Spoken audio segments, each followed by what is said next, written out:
Hello everybody, thanks for tuning in to the usual development stream. Let me go ahead and start clearing some stuff up. Turn off the intro song, turn on the goal. Queue up the playlist. Get that in a good volume. There we go. Alright. Well, first of all, before we actually get into things proper today, that's a little loud on my end. Let me tone the music down just a touch. Turn up here. Anyways, as we're getting into it today, I've got a couple of big things to work on. Mostly a new enemy, which is exciting. But something else that I've got is, you might recall, I used to have a webcam that was on my laptop. Laptop broke, so I had to get a computer. Not a laptop, didn't have a built-in webcam, so I did get a new one. It's nice in HD, so let me go ahead and turn that on. There we go, looking nice and crispy. You can really see all the full HD quality of this excellent camera. So yeah, let's go ahead and start getting into it, why don't we? It's good to chat. Enceladus, Mr. Jonas, Ozzy, and Crystal Sword, how's everybody doing?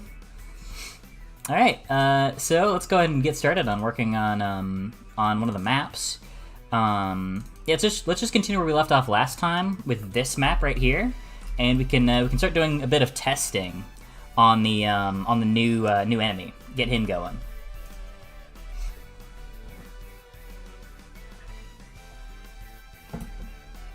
Alright, so let's go ahead and go to textures and enemies.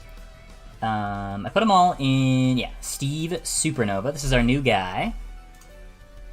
So we can go ahead and just grab all these and create sprites out of them. There we go. There isn't even any color. No, this is top of the line. This is a deluxe, like, excellent quality webcam, and I don't know what you're talking about.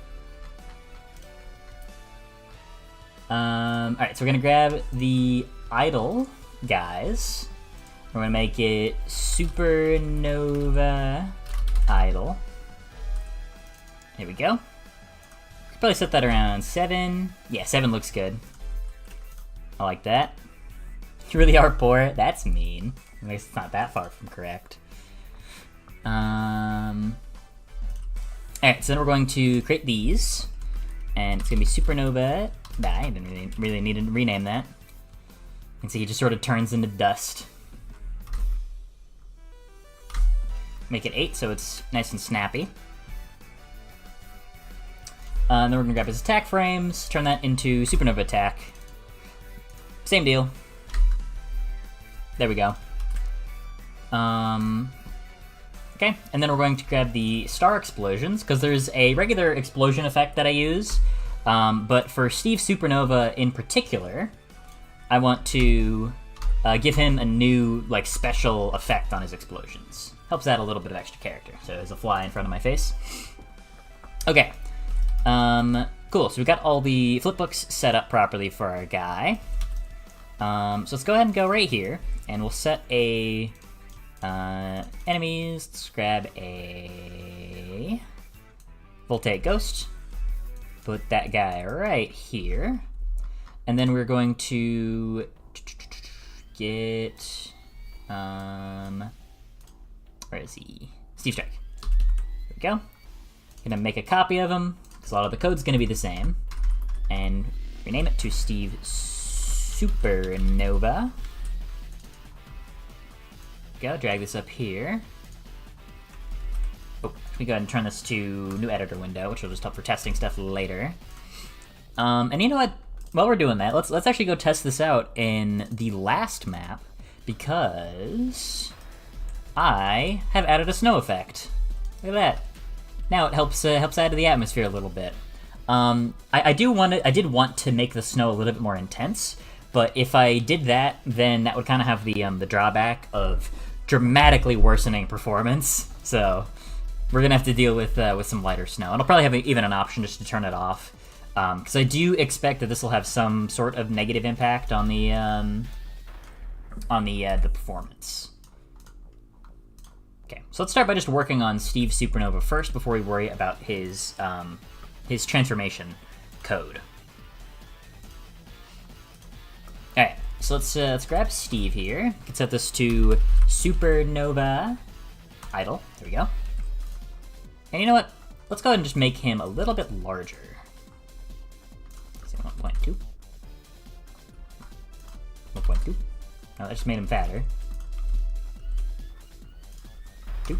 Oh, 1. 1.2. 1.3. 1.4. Then we'll do the same for, oh, that's 14. 1.4. There we go. Let's see how he looks next to the original fella. Looks cool? Thank you. Alright, let's prop him up right there, and then we'll set Steve up right next to him. Yeah, he looks markedly taller. And then he just turns back to normal.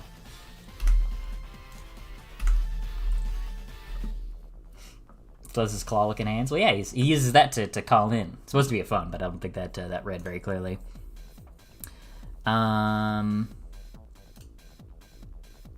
Okay. Let's go to Steve here. First thing we need to do is just to change some of his sprites over, so that way he looks correct. So we'll say Steve... Actually, that's right, we don't use this. So we did have an interesting system for him when he died, where he would put an explosion on himself and then explode. But he works a little bit differently.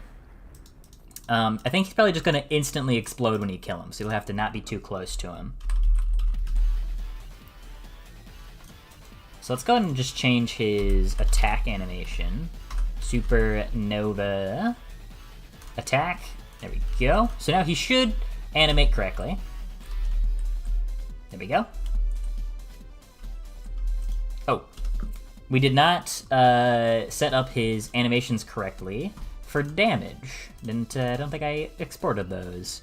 Let's go back to him. I think I missed the damage ones. Yep, just missed the damage sprites in there. Hold on, supernova damage. Probably set that about 7, maybe even 6. Yep, that looks fine. Okay, then we'll go back to Steve Supernova. And then we'll find the code that we have on event take damage, and we'll set this to supernova damage. Go. Alright. Whoop. Okay, so that we still need to fix. Steve Supernova, yep, here he is. I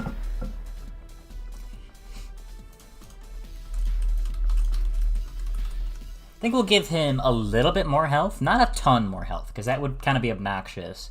Probably something about the same as maybe a bouncer. Let's try 14. See how that feels. Oop, no, well, he keeps blowing himself up because I spawned too close to him. So do 1, 2. Okay, yeah, that's about as much damage as I want him to be able to take. 2 shots and then a shotgun. 2 pistol shots and then a shotgun shot is kind of what I'm looking for. Upgraded Steve and upgraded face cam. Yeah, see, people were like saying the face cam looked bad. I don't know what they're talking about. It looks extremely good. It's high quality. It's HD. Am I still looking for 1920s? No, this is the future. You guys just don't have the vision. Alright, so we need to rework his whole death sequence a little bit. That's for sure. So, you know, let's go ahead and just do that now. So let's get rid of this part. I think let's just hook it up like this. Face cam is crusty? No, it looks good. I don't know what you guys are talking about. Supernova attack? No, dead. What am I thinking? Supernova die. I'm stupid, I just can't read. Even if you get an 8K webcam, once you keep the current one, it's funny. Alright, I'm gonna be honest with you guys. This whole thing was a bit. If you uncrop, then this is an emulator running a Game Boy camera application. The webcam is like 1080p. It looks fine. but it this was all a stupid ass bit just to do this nonsense. And for this stream, I am keeping it because I would have to close out of OBS and then restart it if I wanted to actually get it to work, because it's kind of janky. Like, only one application can use the webcam at a time. So whatever, we're keeping it, at least for today.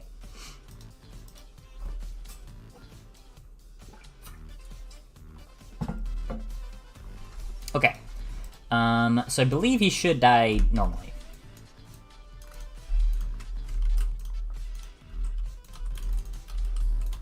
Oh, he disappeared. Oh, right, because I didn't do the delay.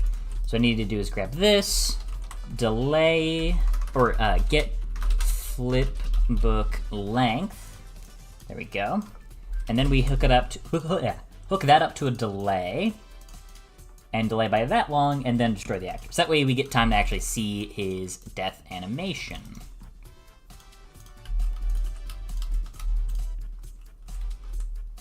There we go. I feel like I'm using filters to take pictures on the Mac photo booth.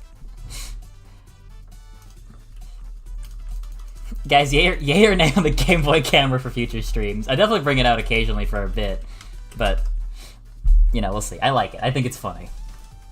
It adds character, you know? Alright, so we got our Steve here. He dies normally. So now the big thing that's going to make this Steve function differently, is the projectiles he puts down and the speed that he does that. Would be sick if the camera image would convert to ASCII art live. That'd be really cool. I have no idea how that would work. I'm sure there's a way to do that. Also, welcome, Vlad Kamael. Hope I got that right. Alright. So let's go to enemies projectiles. Or no, I keep forgetting to move it. I think I had it in weapons. Yeah. We're just gonna go ahead and move this. Whoop. Nope. This. Nope, not him. This. Nope. Okay, whatever. I guess I'm just copying it over. Originally, that projectile was what was placed with the detonator. And in case this is a little bit of Void Collector development lore, because it's probably easy to tell is that these two things are very similar. Initially, the Steve Strike detonator projectile thing, that was what am I thinking? That was originally the function of the player's detonator. They would put down a timed one that you could then jump into, but trying to manually time it was really annoying. So I instead remapped it to this, and then thought, okay, well the timed projectile thing's still cool, so I then gave it to an enemy instead.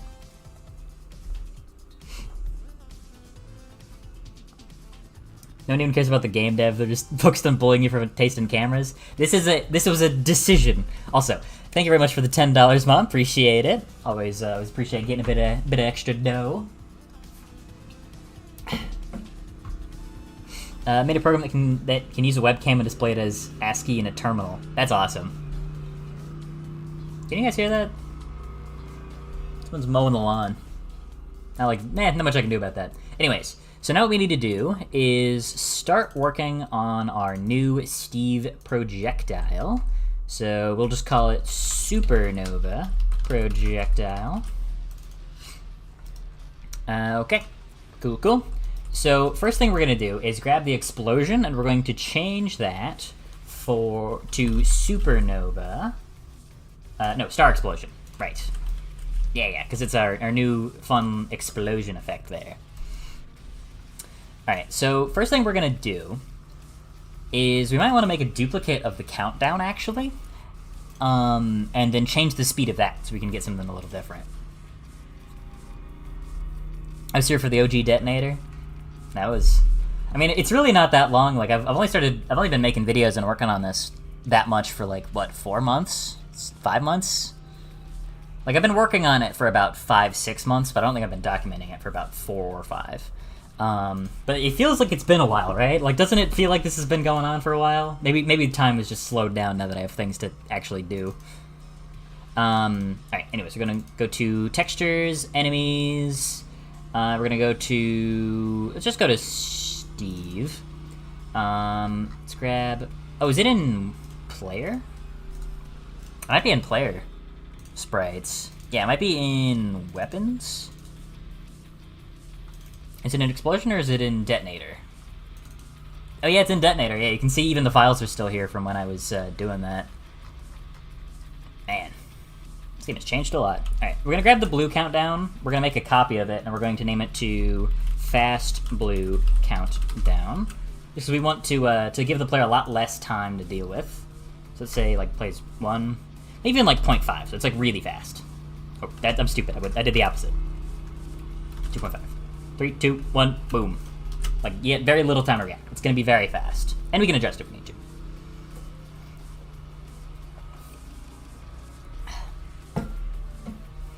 Should have an option to bind certain hand positions to keys.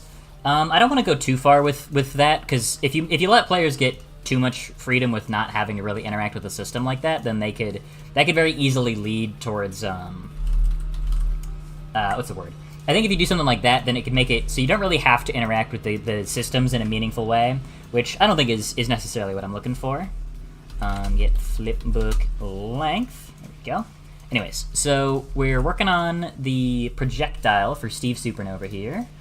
I'm thinking we'll probably keep it... Do we want to make it about the same size? Maybe even... Let's try a little bit larger, too.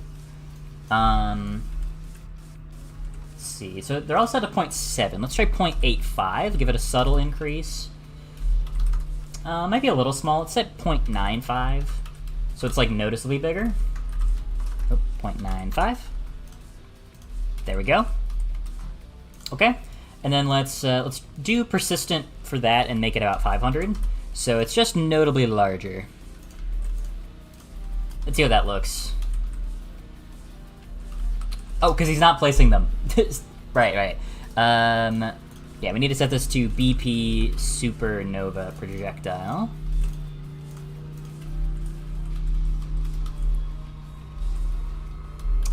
It's not drawing the sphere trace, which is weird. It is doing damage, though, right? It's like doing everything else it should, yeah.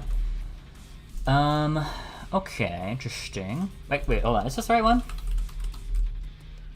No, it isn't. Oh, I think I'm on the death part still. Yeah, I think I was still on the wrong part. Yeah. BP Supernova Projectile. There we go. And let's give him a... oh, yeah, I'll have to change the delay on this, won't I?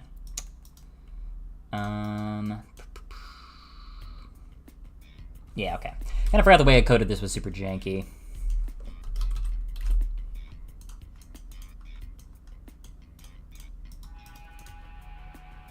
Actually, wait, no, I didn't. Yeah, I don't know. I think this was some old code that I had that I don't actually use now, if I recall correctly. Anyways, I don't think that I need that because I'm pretty sure it just explodes on its own whenever it needs to. Yeah. Okay. Let's look at it now. Okay, that is a little bit big. Yeah, it is definitely larger than the size of the actual thing. I'm also noticing that the delay definitely doesn't line up, which is weird. So maybe we'll just have to do a manual delay, like 0.5 seconds. Let's see how that times up. Nope, that's way too fast. Let's do 0.9. Now you can still you can see it blink back for a second. So we're gonna go 0.8. We're gonna dial this in. We got our ear to the side of the safe, and we're just trying to get that. Oh, look at that. Perfecto. Excellent. Okay, now we're going to need to shrink down the size of the sphere trace a little bit, because it was clearly too large. That still seems kind of big. Say maybe 430. Okay, that seems fine. Alright, cool. I think that what we need to do is maybe make him spawn them a little bit faster. Thanks for streaming. Appreciate. So I have something to watch while I'm dueling in the dark. Yeah, that stinks. Why is the pog on your screen when playing? I don't know what you're talking about. And everyone's is he gonna have a faster? He's gonna fire at a faster rate. Yes, that is the plan. Every man's life there comes a moment when they have to decide whether to watch the Void Collector stream or Halloween Baking Championship. Probably this one. This is good. You have two devices you can watch both at the same time. True. Yeah, we got a crispy camera. I'll reveal it one more time for you, but this is literally an emulator running a Game Boy camera, which is why it looks so good. But welcome, Gremlin. Kind of new. Does this game's engine coding just nodes? Making some Raycaster game on Roblox with Lua. Deal with code sometimes. Yeah, I get that. I've tried to learn code, and I do know a decent amount of code in C++. I've learned it for a robotics thing and for some other stuff, but it is not my favorite. That is for sure.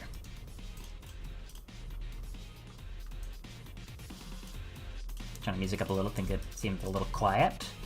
Okay, so now what we want to do is make sure that Steve will spawn these projectiles in a lot more often. Maybe not a lot more often, but notably more often. Let's say 0.75 and then 1.75. Something like that. So now he should shoot us more quickly than the normal Steve. That still feels a little slow. For what's supposed to be like a really amped up version of an enemy, I think we should make it kind of aggressively faster. And if we go too far, you know, we can always work backwards. Yeah, right when right when one explodes, he sends in the next. I think that works pretty good. Is he gonna take damage from zone attacks? We could give him an invincibility to his own projectiles. That could be a good way of making him a little trickier. But for now, I think I'll keep his self damage. That's kind of like a defining trait of Steve, and I don't know if I necessarily want to get rid of it. But if he still doesn't feel quite strong enough, then that could be a good thing to consider. Why is the Pog here? I was here for the last Pog sighting. I don't think there's a Pog. I don't know what you're talking about. Making immune to zone attacks would be cool. Yeah, we'll see. We'll see. I get the idea. That might be, and I'm sort of torn because on the one hand, that is a good way to make him like distinct, but it would also potentially make him too different from his base form, where they're supposed to be like, you know, an upgraded version of their original.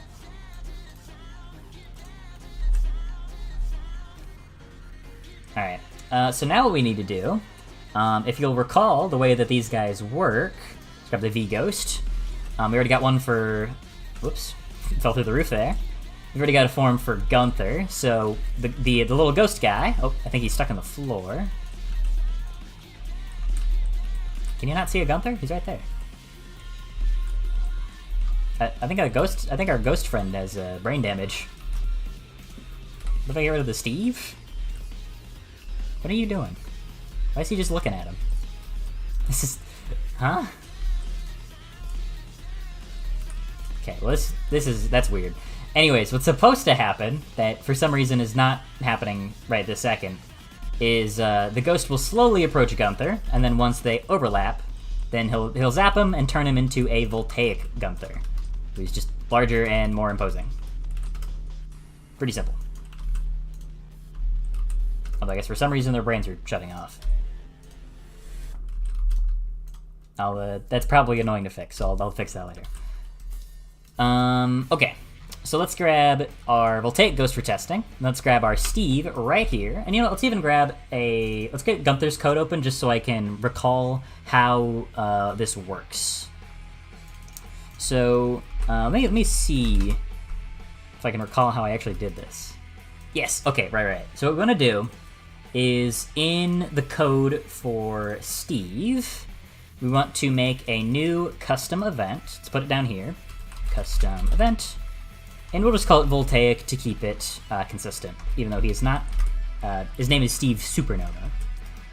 Alright, so in the Gunther one, what we do is set a new variable, give him an animation, delay it for a certain amount of time, and then he'll do like a death sequence, and then spawn in his replacement. So a lot of this we can kind of just copy over, because it'll basically be exactly what we're trying to do here. So we'll make a new variable, call it zapping. It'll be false by default, and then once Voltaic is triggered, then we will set that to true. Then we will run the death sequence. Although actually, where is it? I'm trying to remember exactly how do we want to do this, because we want to do something that doesn't do a full complicated death sequence. It's not really what we need. So let's see. short die. Yeah, snow is cool. Thank you. Snow looks awesome. Not sure it was a pain to code, but it adds so much. It was actually the snow is really not that bad at all to program. Like the atmosphere is much better with it. My only concern is performance cost because it is spawning a lot of projectiles. Hey Ethan, Jesus the camera. What's wrong with the camera? I did this to myself. I decided to run the Game Boy camera, so this is what we're doing. Okay. Yeah. Whoop. I come back here, you. So we'll need to run a short sort of sequence of events that doesn't do too much. Let's grab short die from here. Yeah, so it does subtract from the number of cells and then does the rest of the sequence. Okay, we're probably gonna have to do something a little bit more custom for this. So let's set visibility of the flipbook and the cube, actually. Let's set both of those to false. And then, yeah, we're probably gonna need to do...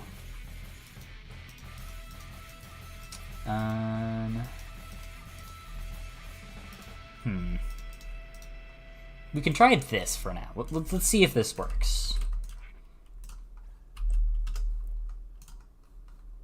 What is this? Okay, Unreal's being janky right now. Let's see how long that we can work with this before it starts freaking out more. Steve Zap. Oh, did I make? I don't think I made the flipbook for that yet. Actually, hold on. Let's go to enemies and Steve. I have not. Okay, so we're gonna make those sprites, and then going to make this into a flipbook. So we're gonna call it Steve Zap. There we go. Slow it down a little bit. If you look real close, you can see that he has two tiny little dot eyes, but they're kind of hard to see on the skeleton there. All right, so we're gonna set that to Steve Zap. There we go. Okay. So problem is he doesn't approach yet because we haven't written his code for that yet. So we'll get that going in just a moment. Okay. Yeah, so we'll do this, and then he'll spawn in BP Steve Supernova.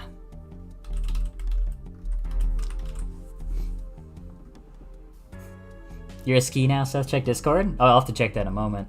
It's 2HD. Thought you made a hole in my PC and was hiding behind it. Instead of being a moon, his own attack C instantly explodes on death, and it's massive. That could work. What if Supernova Steve had a 10% chance to spawn a nuke? 100%? Yeah, 100% is probably better.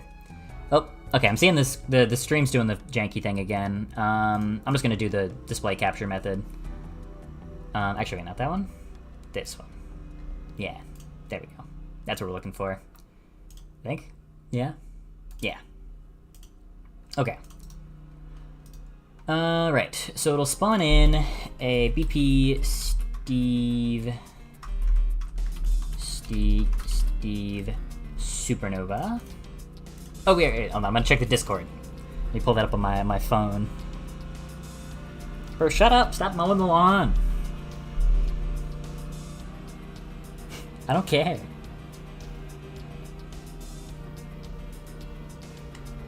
Oh, I like the ASCII. The ASCII's awesome. You might have to send me some code for that. That'd be fun to use for a stream. All right, back to here. Okay. So, first of all, we'll just drag you over here on top of them so we can get the instant reaction we're looking for. But then we're gonna have to do a little bit of code here. So what we're gonna do is drag this down, and we're gonna set up a sequence.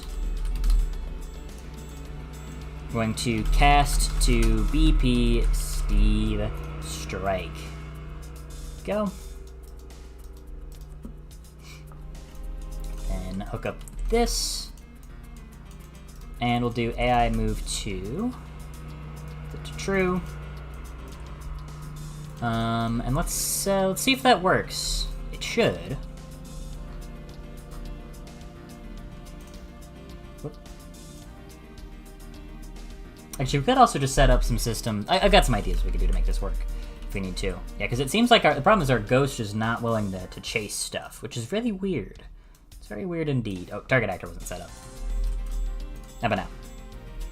Nope, he's just having problems. Okay, that's odd. Because I'm pretty sure, yeah, the enemy, like, whatever it's called, the nav mesh is showing up. Like, it is within the nav mesh, but for some reason it's just deciding to not move to where it should be moving. Which is weird, very weird. Oh, keep teleporting myself downstairs. I'm just very confused and very perplexed at the moment.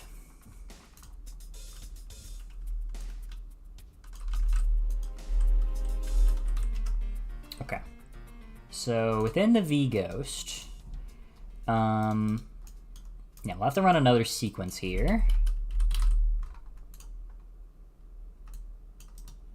And then we will cast to BP Steve. Oop, that's the wrong one. Cast to BP Steve Strike, and then hook you up to the object there. And we can do Voltaic and destroy actor. There we go. So we got zapped. Oh, well, it didn't properly kill this one. It did. Okay, yeah. All right. So that was not great.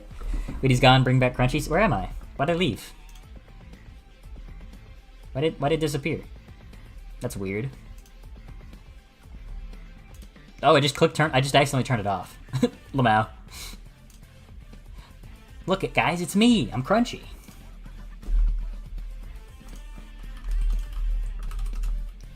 Okay, so what we need to do clearly is fix a couple of bugs there, so that way that whole nonsense doesn't happen. So what we're gonna do is set dead to true. There we go. Oh, right, we need to run short die. There we go. And then we're gonna need to do a bunch of custom stuff here. So what we're gonna wanna do is set all of this stuff and all of this stuff, and then probably destroy actor. Yeah, so I think we can just copy paste all this over here, condense this down so that way it's not quite as wonky looking, and then destroy actor. That should hopefully fix it. Yeah, there we go. So weird thing is that he was still able to shoot us again during that whole thing, which is weird. Yeah, he should not be able to shoot us.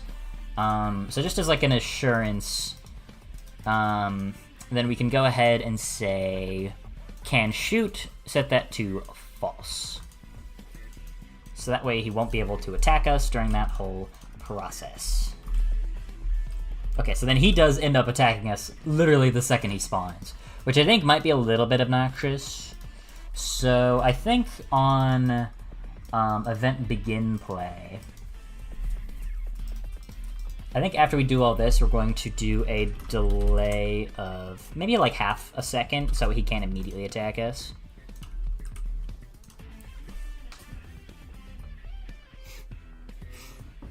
Hey, Eraser Paste, how's it hanging? Don't worry, 144p is back.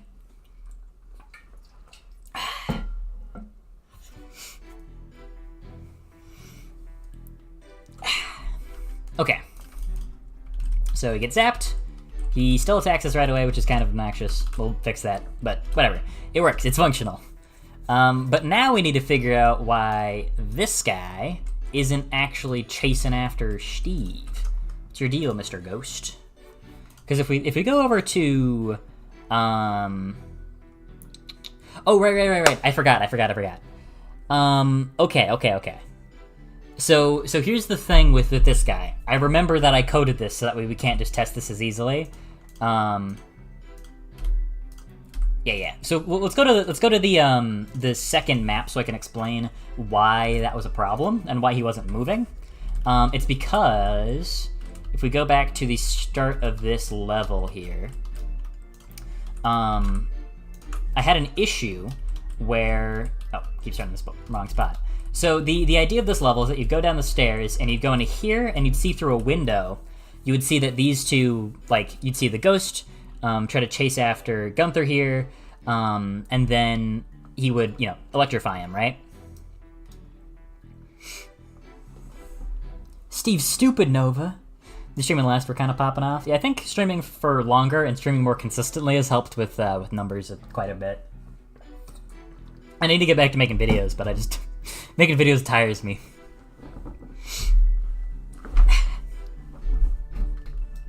Okay, anyways. So the problem was I didn't want him to move over until you were within, like, sight. So he only does that when you're in, whenever you've hit a specific trigger. That's basically the gist of it. That's the long and the short of it.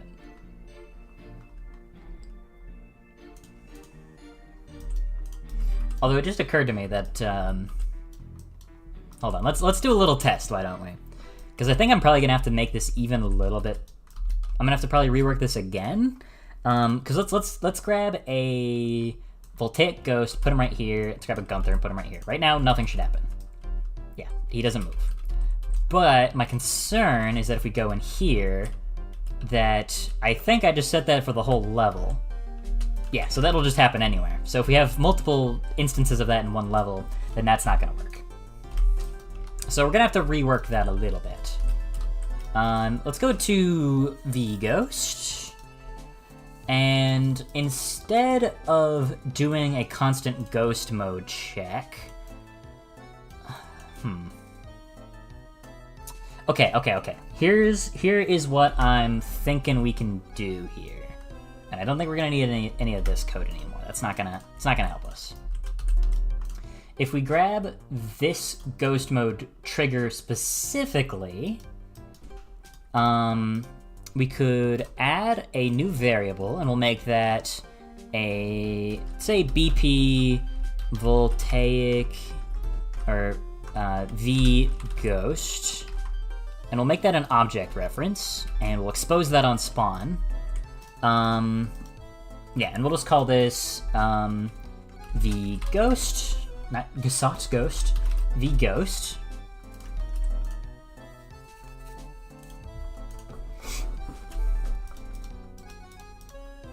What was I thinking?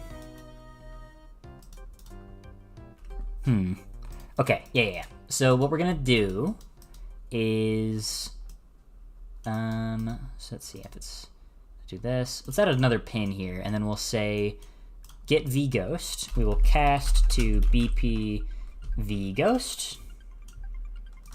Make that a pure cast. And then we can set ghost to true. So that way we can essentially have each ghost mode, we can have each door work for each individual guy we want to set. Each individual ghost mode trigger can also set to that, if that makes sense. I think that might have sounded like a bunch of nonsense. But basically it'll let us both activate ghost mode and activate the ghost guy.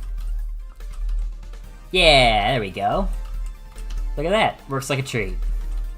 Now I'm curious if that breaks anything. It does not. Okay, cool.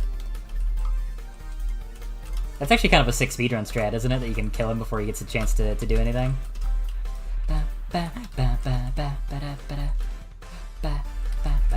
And just to make sure that does work, let's go ahead and grab a Voltaic Ghost and a Gunther.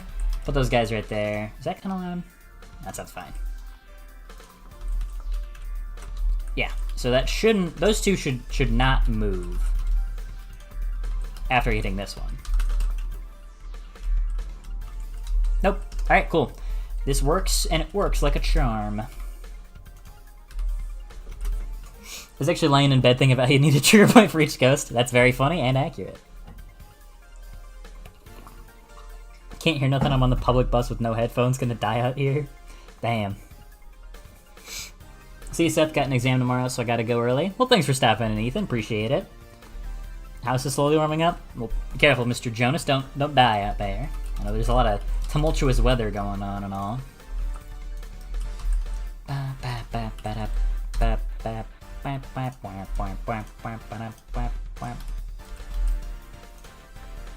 Okay, let's get back to working on our stage proper.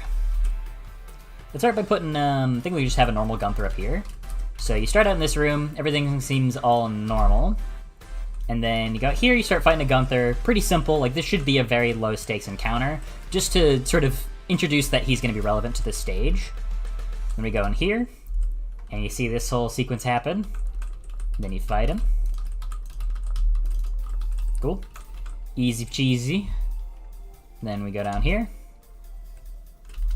Okay, now we need to figure out what we want to do with this room. Oh, tempted to access... okay. Oh, I think if you pass through it again when the thing's already dead or something, it doesn't like that. Okay, we're gonna have to do a little bit of proofing. We can set up an is valid. Just to make sure that if it's not valid, i.e. if the because like it'll return an error if you try to access something that doesn't exist, and that's not good. That was also janky there. So what we want it to do is to do that, because then it might have a bit of a crash risk. But that, yeah, seems like we're okay there.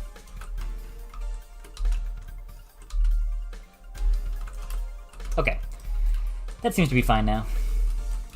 So now the question is, what do we want to do with this room? Thanks, Milton, for no air conditioning. Man, it would stink to be under the effects of Milton right now. I feel for you. That shit stinks. I live in the Midwest, so it gets very cold during the winter. You know, it's not like California or wherever where, you know, it stays warm all year. And there was a pretty bad blizzard we had one year, and my power was out for like, I think it was like 2 days.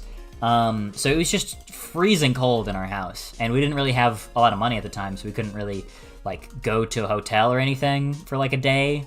So we just had to huddle up in our very, very cold room, very, very cold house for a couple of days without power. That was not a whole lot of fun. Okay. If only someone would tell the one guy who controls the weather to stop the hurricanes. I don't know why he hasn't done that yet. It's feels kind of like a no-brainer. Alright, so let's, this is going to be another ghost section, but this is going to start out normal. So I'm thinking maybe we've got a bouncer right here to sort of keep you on your toes. And then, you know what?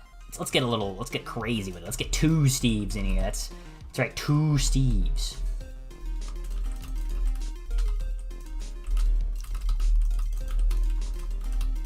Oh, nice. Alright, and then you can go into here. And you know what? I think we might even want to restructure this a little bit. Like maybe make this also a 2-story. And then... because I'm thinking the whole point of this room is that it should be introducing good old Steve Supernova here. So I'm trying to think what's going to be the best way to do that. Also, his feet clipping on the floor? No, he's okay. He's alright. Never mind. He's good. He's good. Okay. He's blowing himself up instantly. Well, I guess that's the counter to Steve Supernova's sprint at him. Maybe we shrink this room a little bit and then give us a little bit more space here to have this interaction happen. Is there a Voltaic bouncer in the works? There is not one in the works at the moment, no. I have potential ideas. I don't know if I'm super enthused about any of them, to be frank. But I do have ideas. I'm trying to find one that I think is actually going to be fun. Because I feel like all the ideas I have for a stronger bouncer make him more annoying. His death animation is funny. Thank you. It's we can get another look at that real quick. Yeah, he shrivels. Okay. So let's go ahead and pull these guys forwards a little bit. Maybe even put you in like in the corner here, so he's kind of got more of like an ambush kind of tactic. And then let's extend this cube grid section out a little. Whoops, that was literally the opposite of extending. Punch a hole in the wall right there. I'm thinking maybe this is the ghost mode trigger. And then how about we have a door right here? And then right here, let's make that 100 by 100 so we have a little bit more precision. And then right there we can make a window so that way you can see the ghost nonsense happening in the other room. It's like we have a Steve right here, and then we've got a V-Ghost right here. Something like that. Yeah, I think that could work pretty well. Maybe just pull him in a little closer so we get more, we can see him a little better, and then probably push him over a little bit. Just so you can see the Steve clearly when you walk in. Yeah, that looks good. That looks good. Okay, so let's go ahead and get some doors and stuff in. Actually, well, we can do the doors in a second. Let's get the purely essential stuff in first. So let's grab a ghost mode right here. Rotate you to 90. Drag it up. Make sure it properly fills the entire doorway. And then set the post-process to spooky lighting. And then set V-Ghost to you. There. Alright, so now if we go in here, turns into ghost mode, he becomes active, and then becomes Steve Supernova. Nice. You know, I did keep these spheres for debugging purposes, but we kinda don't really need them anymore, do we? We can turn off the drawing of those. Nice. Okay. Let's go to the let's go to props, slalom, window. I'm gonna put it up there. Put one right in here. There we go. Then drag this up. And then we can expand this to fill the entire window. There we go. Let's go to the interactable level stuff. Let's put a ghost door, I'm thinking right here would be good. Just to ensure that the player can't enter the ghost door. Well, they can't, so that way they can't wrap around and then do part of the level out of order.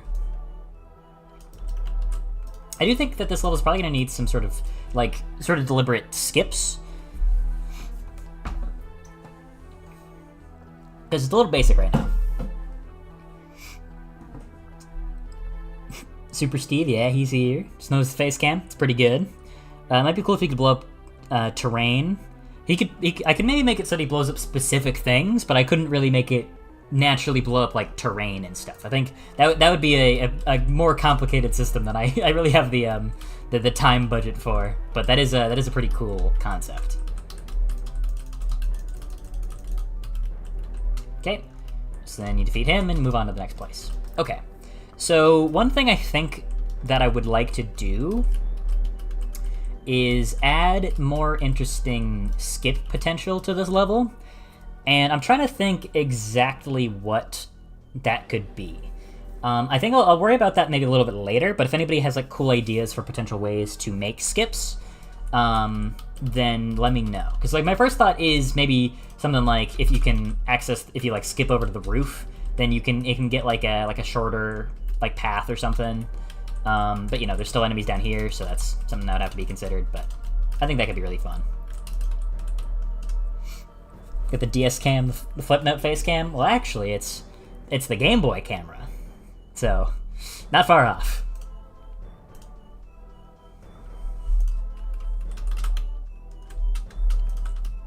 Yeah. Okay. So now we've got the next place to worry about, and this one's gonna be a bit bigger. I'm thinking that this is gonna be like the final like actual part of the level. Like maybe a couple enemies in here, and then like the final objectives either right here, like up on top, one of those two.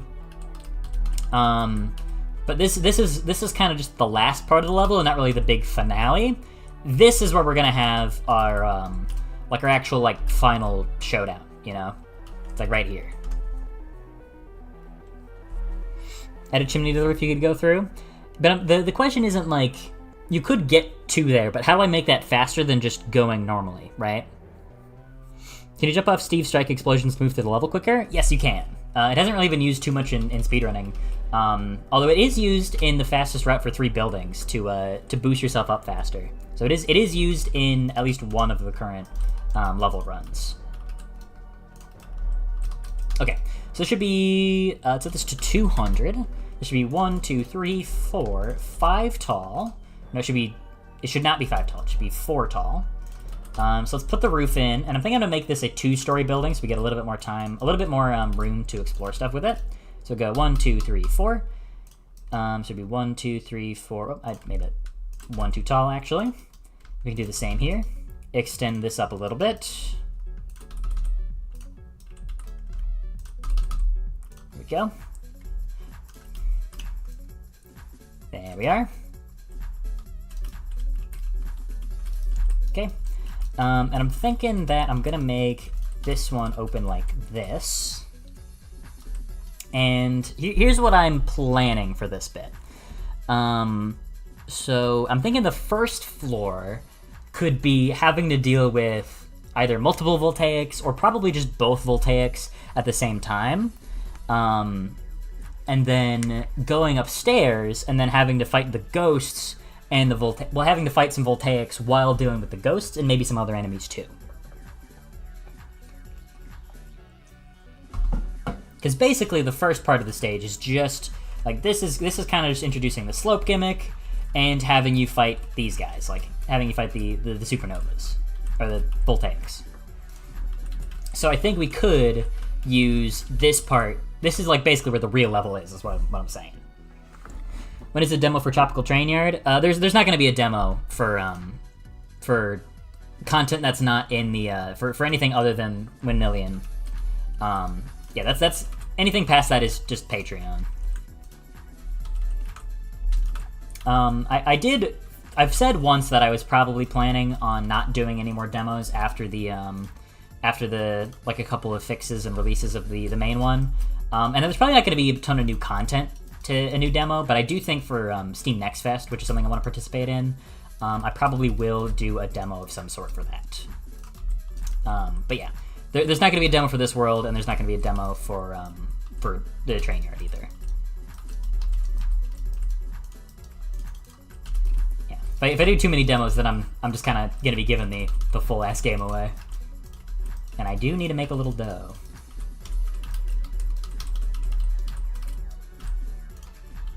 Okay, then we've got a classic Seth's staircase in here. So first thing we need to figure out is what exactly we want to do with our layout. Obvious thing I think is going to be to put a ghost mode transition on the front, right in the door.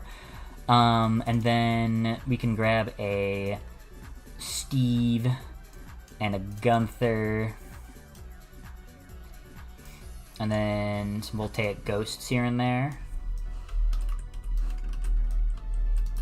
Oh wait, I just realized something real stupid.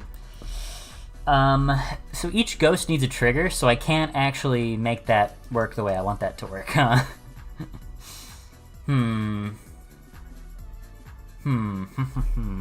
So I could either add in manual ones, or I could think about this a little bit more smartly, like. I think you should give me the current version of the game so I can optimize the windmill run even more, just saying. I could give you a version of the game that has just big windmill in it. Like, it still has all the content and, like, levels and stuff in their spots, but all of the portals just take you to big windmill, and it's just retextured for all the different worlds. Okay, so how do we wanna do this?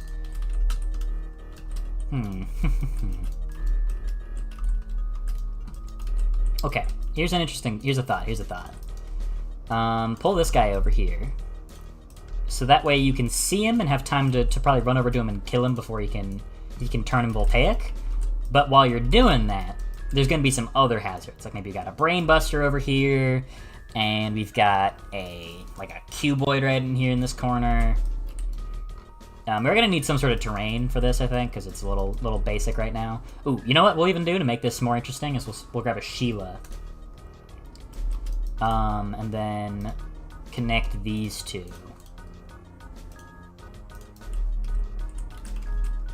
So yeah, and you can run in that. I may even move the Brain Buster away a little bit, so that way you have to. You can't really kill both of them quite as easy. I think I'll swap the positions of these two a little. So like I'll pull you sort of in this corner, and then I'll pull him, the cuboid over there by the ghost. So that's kind of something I'll have to deal with over there. Although you know what, maybe he's not quite that dangerous in that spot. Maybe if we have a bouncer actually as like sort of a defense to prevent you from being able to get to him so easily. And then we can have a cuboid right here sort of blocking the staircase. So you got a lot to assess. You can back out instead. Let them come to you. Really, if you want to play it slow. Oh, he ran over to me. Nice. Okay. Let's go ahead and set a ghost mode trigger. Some skips could be comboing rocket jumps and Steve Strike rocket jumps to scale walls. That could be pretty cool. Void Collector Windmill Edition. Yeah.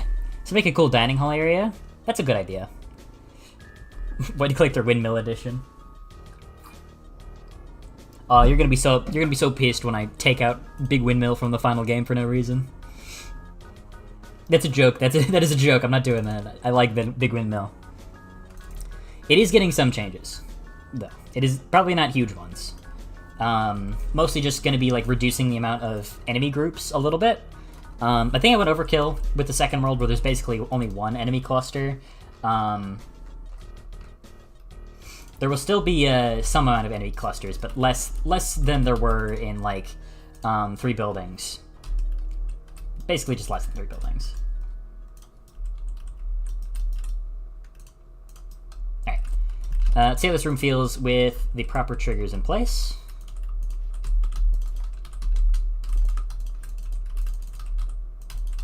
Oh, he keeps running away to... Yeah, he keeps running away to the ghost is... The Gunther is running away because he's too far. I do kind of like the behavior Gunther has where he like moves towards you, but I kind of just don't feel like it really adds anything to him the more I've been testing it. It's like just the longer this has gone on, the less I really feel like this adds anything. We're gonna do a tentative cut out of that behavior just for now to see if that does anything. We'll see. Is this too loud? It sounds kind of loud. I'll turn it down a touch.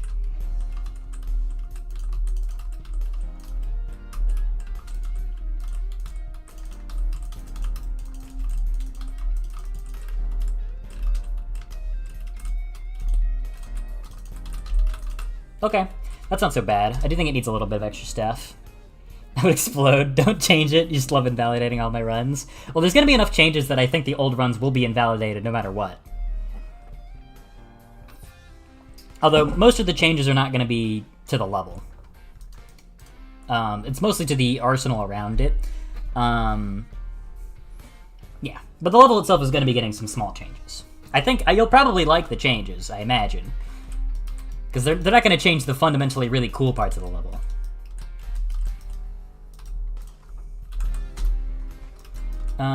Okay. I think I'll figure out the decor for this place a little bit later.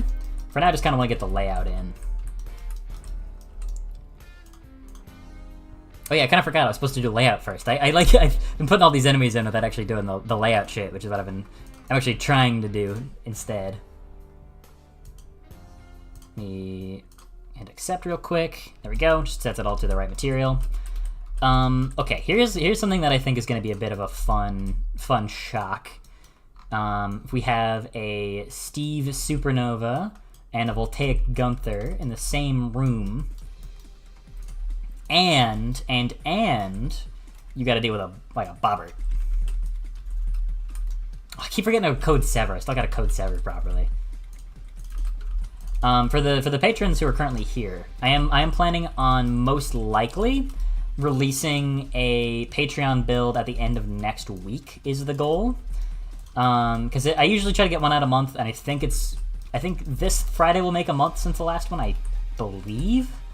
But I just, with the computer problems, I haven't really been able to adhere to that super well, and I think the current state of a lot of the new stuff is not really ready for release, so I don't really want to push that out because it just feels kind of unfinished and choppy, and I'd rather have a build that's good and like well polished and stuff. Plus, I still want to make some changes and add stuff to the previous world to get that like more finalized. So it'll probably be next week, and that'll be my main goal for next week is stepping back from working on the exciting new stuff.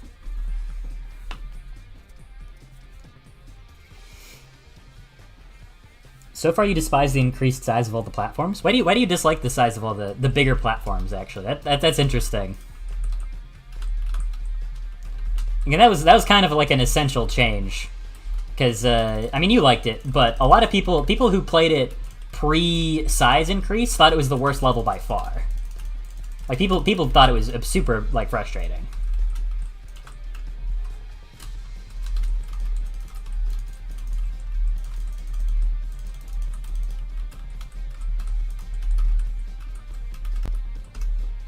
Oh right, I keep starting inside or starting outside, so I don't get the.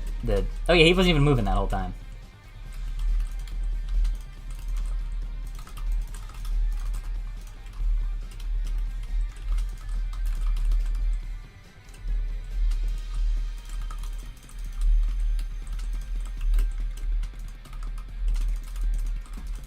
Shit. Pretty aggressive there, isn't he? Trying to level into baby mode. Alright, listen. The game is not just built for the elite speedrunners. It's gotta have, like... It's gotta have a happy medium there.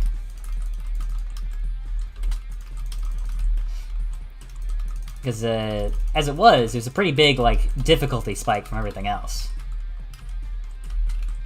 I can understand that, but at the same time, it's like, this is the third level in the game.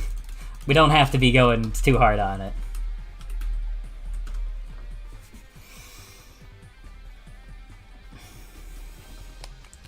Glad to hear you decided to keep the broken windmill spinning as a game mechanic. What you mean, like where it spun off balance? That I do still intend on fixing.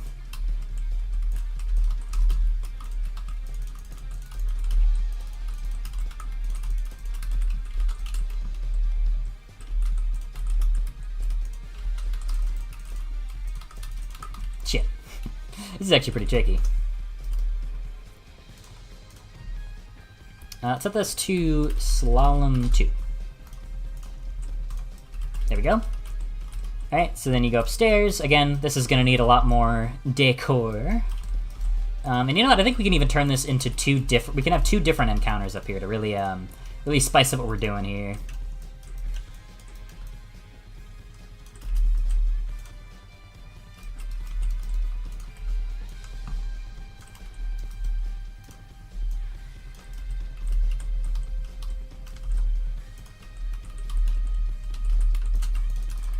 A little bit less room. Let's maybe pull you back a little bit, just so that he's a little bit easier to deal with. And then we can punch a hole here, and then have a whole little doodad there. Yeah, I think actually right there would be good. And then you go through here,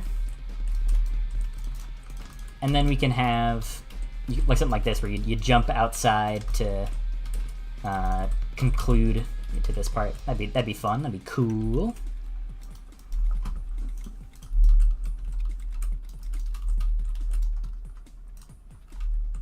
Yeah.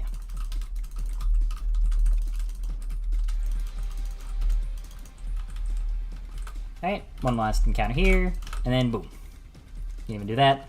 Land right, maybe take out some enemies on the roof, and then land on the side, and there you go. Bada bing, bada boom. That's the end of the level.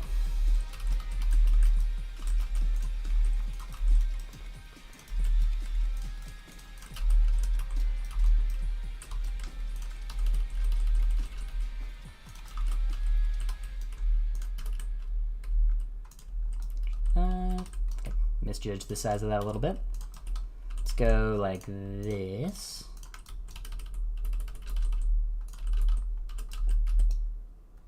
Oh, that's weird. Yeah. Anyways, I'm just, didn't even narrate any of that. I was trimming this out because it's a little bit janky, and it's kind of, I don't know, trying to enclose it right at the bottom looks a little weird. I think it would only work if everything else was enclosed. I don't think that really suits this level all that well.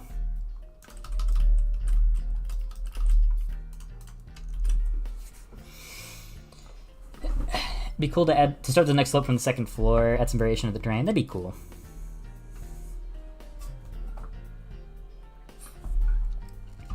Well, I eventually get used to it. So far, the only thing keeping me from making a better run is timing the windmill blade, so I can jump on it right after killing the Gunther and Cuboid. Yeah, that is kind of like a, it's like in Mario, whatever. Like in Mario 1, where there's like certain amount of time you have to like wait before you can actually grab the flagpole. So it's kind of like a forced sort of like time gate you have to hit.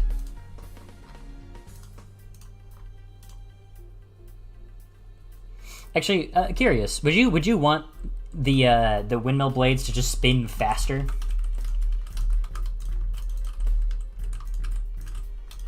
Because I guess I could try doing that. I don't think there'd really be much downside to it other than, I don't know if there actually really there would be a downside. Maybe it'd be harder to maneuver.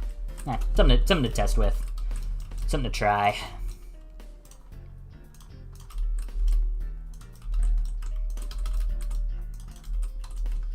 I think this could afford to be a little bit wider, especially if you got the chance to a non-zero chance to just completely overshoot it. I think this would probably be appreciated.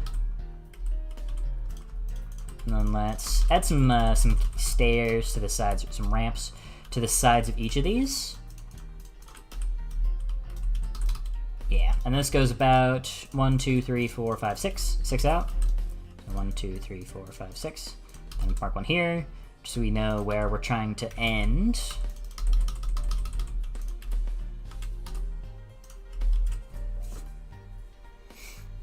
You should have a slow stealth world where you instantly die when you get caught. Yeah, those are always great. Could be a level that's like Tower of Terror, just big one but spooky. Imagine the windmill is a bus and having to wait at a bus stop to catch the next bus. Someone's a cosmic viewer I can see. Yeah, okay. So then you got up here. What do we want to do in this section? I mean, of course we have to include our other ghost. Let's grab Sever, put her right there. Maybe move her up a little more. And then have another Voltaic Gunther right here. And a Steve Supernova right there. Then we can have a Voltaic Gunther here, with a Cuboid up top. And then inside, we can try a Supernova and a Bat and Ball combo. Let's try that. Let's try that. This is all very experimental, so you know if it doesn't work out, then that's fine. Just trying to get a general loose structure in.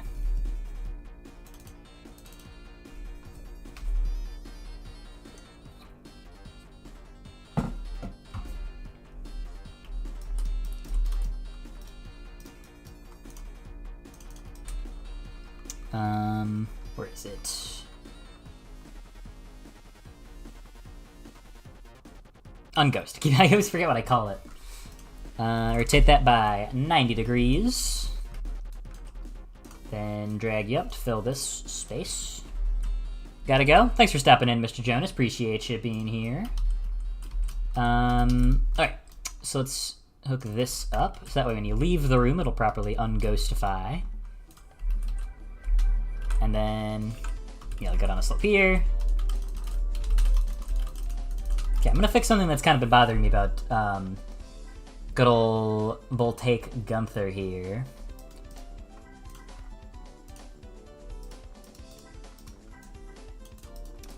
So you'll notice whenever he shoots at you, his bullets are really wide because these things are also really wide. His arrows, and that's sort of where the scaling is called in. So I think I would just make this like more narrow. It should fix it, probably. That didn't fix it at all. Okay, that was weird. I thought that would fix it because it used that scale. Let's go to where he spawns his attacks. Yeah, spawn transform is get world transform, and that does include the scale, doesn't it? Like, we split the struct pin, we can see, yeah, that's the transform, it's the scale, it's the location, it's everything. That's what makes it a transform. But for some reason, it seems to continually try to spawn these things in as extremely wide. What do we set them all to 0.5? What do we do that? Does that fix it?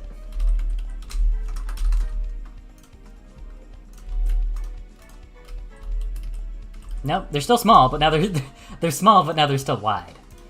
I'm gonna make this 1 and then that one 5. How about that, Nope, that's even wider. Okay.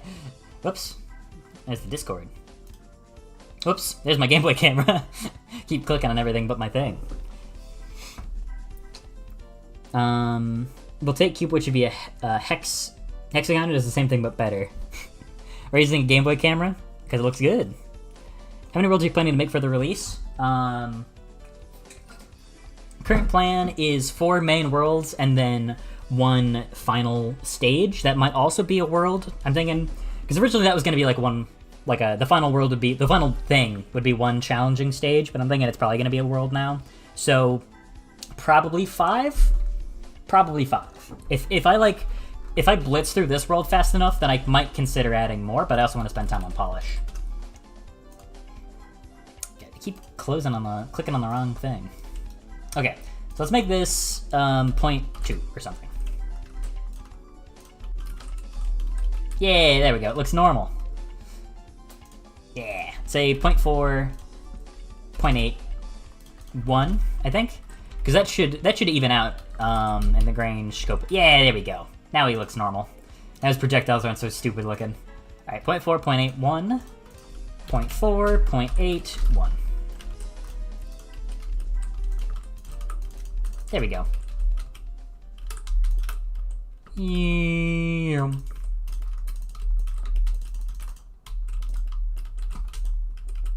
And that guy is tricky to deal with sometimes.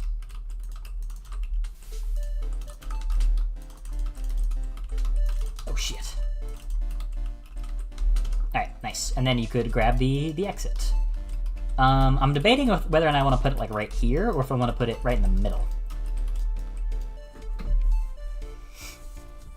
Take Gunther looks like he's flipping you off. It's probably a good effect. Honestly, I do like how the Game Boy camera looks. Yeah, I mean, it's pretty fun. I like it. Camera upgrade looks right. What's it called? Game Boy. Alright, so now we just need to put down an end level. And this level's definitely pretty rough right now. I'm not really particularly happy with the way a lot of the enemy layout is. So we'll probably need to do a bunch of tweaking. Try making the blades faster, but it'd still be a matter of timing it right. Just instead of waiting 5 seconds, you wait less if you missed it. Yeah, that's kind of what the thought process was. It would allow you to go faster. There would still inevitably be waiting, but it would be less waiting, which I think would be an improvement. Let's get the player start, just all the way down here. Let's put this in the right spot and then just run through the stage a little, just to see how it goes, how it feels.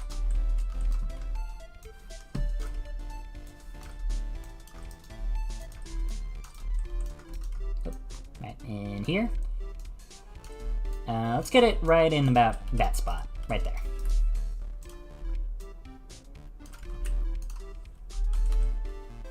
Yeah, alright. Let's give this a test drive, see about how long it takes, how it feels to play. You can get in there and get the quick kill if you're so inclined. Maybe a fun skip. I do feel like maybe the slopes need something else, because we've kind of just been skipping the slopes this entire stage. Like, haven't really actually needed it. Oh, you might be a little too hard to see. I can see players missing that and getting annoyed. Okay, see, there you also don't really get a chance to...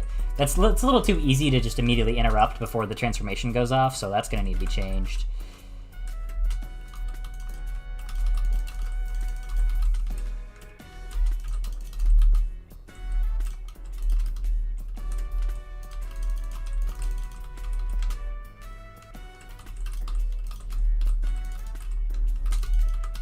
Shit.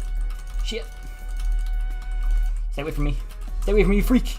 I'm getting bounced around like a pinball.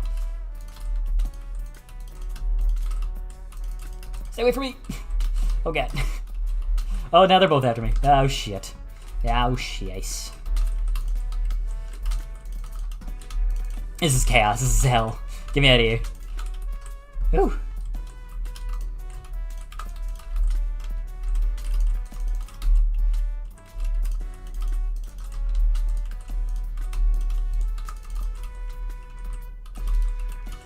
Okay. About a minute and a half. That's not bad. That's not bad. Could use a little bit more.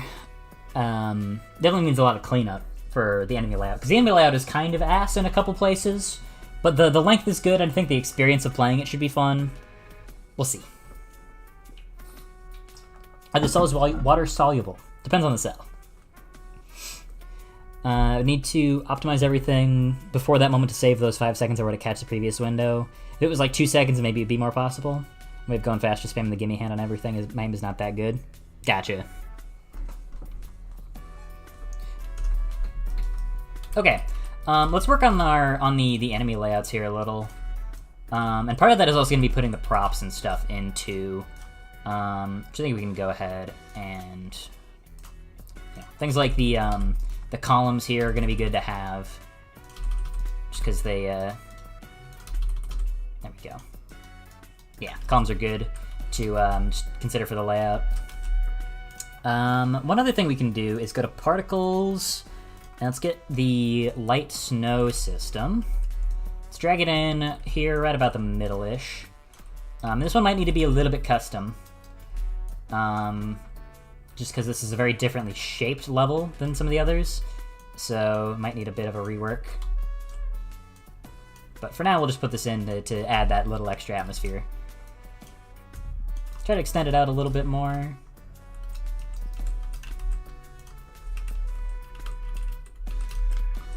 And let's, oh, can add some windows and stuff too, actually, before I forget about it. You gotta really be tight on the cornering there to get them, which I think is good. Ooh, look at that. That actually, that with the dark effect, it looks really nice, actually. I really like that. I'll just need to add an option or something to disable it, just because I imagine that would, that'll probably tank performance on some people's computers. Even if it's not that many particles.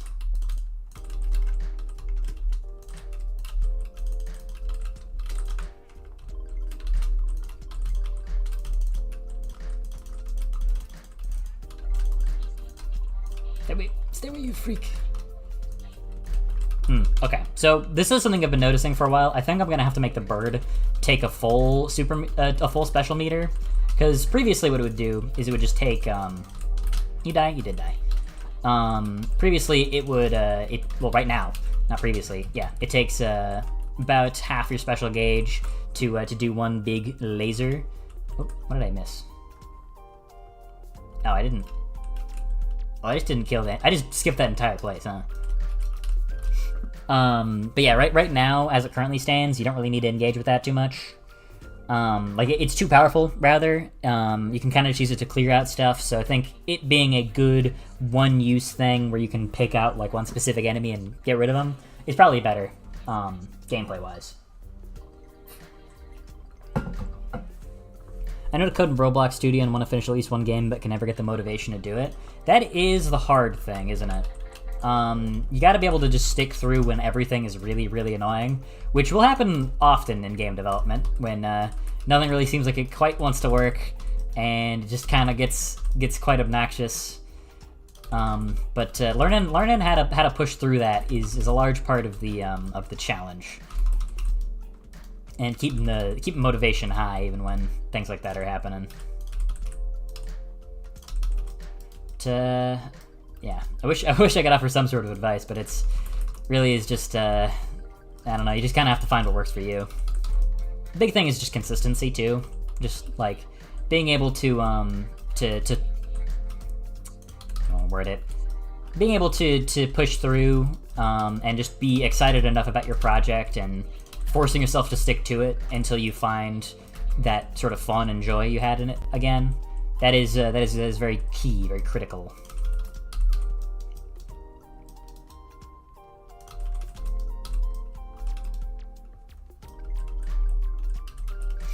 Alright, anyways, I'm gonna continue adding these little columns.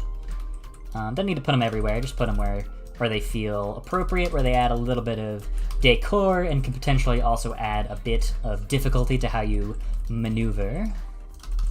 Like here's a perfect spot for them. It's just a little bit of set dressing. I did like the idea of this like being a like a dining room, because that's an aesthetic we haven't used in this world yet. So that'd be a good fresh something. Hook these up. I do wonder sometimes about sort of an interesting thing, like with specifically with I was thinking about this because of Oro here, but it's interesting when it comes to game development, trying to please as many different types of players as possible. Is that too loud? No, I guess that's fine. Because like I could do changes to the big windmill I made. Oro doesn't like those, but other players ended up liking it a lot more. And that is just a sort of a difficult, tricky situation you put yourself in when you're making games. Is you're constantly sort of grappling with that, with what's going to be good for some players and where to balance everything. Hello, how are you doing? Isel Pickman? Did I get that right? Let me know if I got that wrong. I'll correct myself. Alright, so we start here. Yeah, I think the colors are nice. They add a little bit of extra detail. Let's go ahead and add in our... Bye. Alright, well, see you later. Now we're going to add some couches and stuff. Give it a little bit of extra flair. Rotate those guys.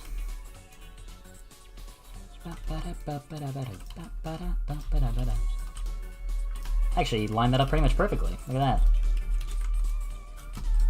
Then set you to 90, or set you to 0, actually. That's rather what I'm looking for. Push this guy back up against the wall. Go. I think we'll even put a long couch in right here.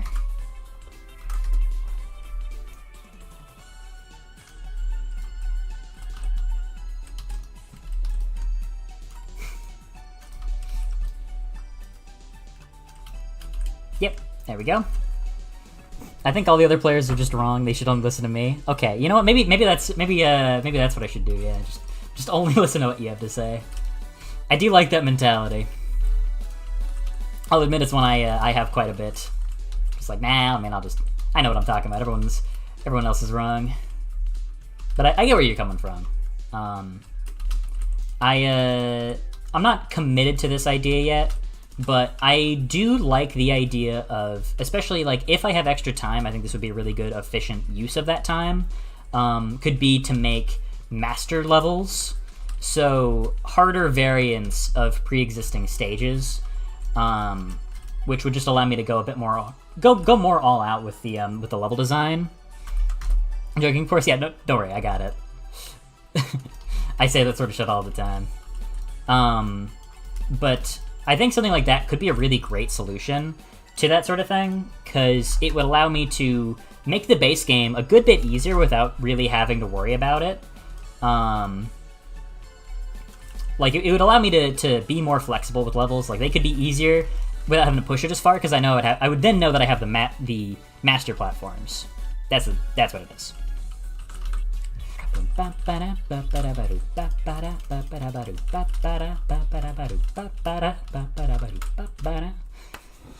Screw big platforms. I'm gonna reset my run after I accidentally hold S for too long. Yeah, see, that's the other side of the aisle there.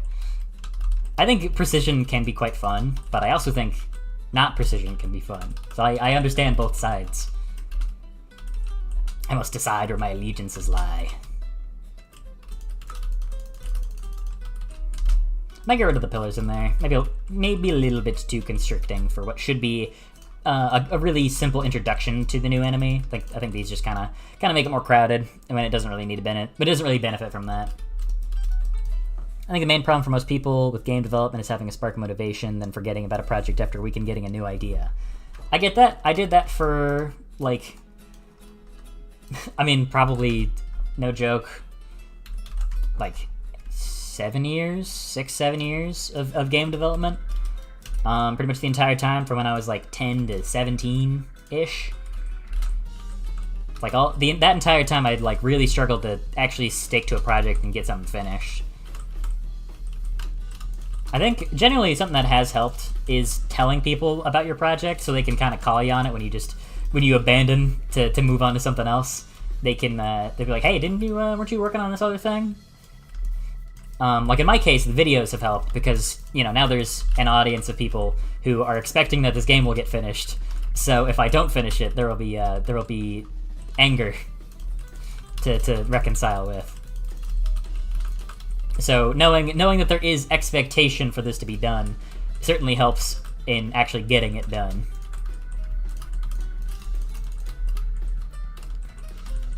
Oh. Are you still there? You're still there. Now that is devious. That is truly devious enemy placement.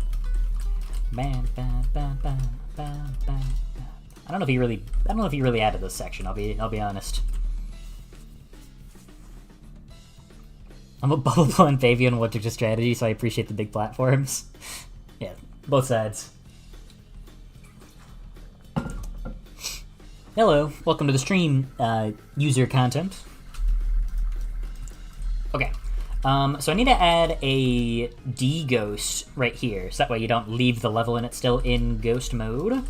And we're actually going to want to add a door. So let's go up here. Actually, I think I've got a door over here. Let's just copy-paste this over. Set the rotation to 0.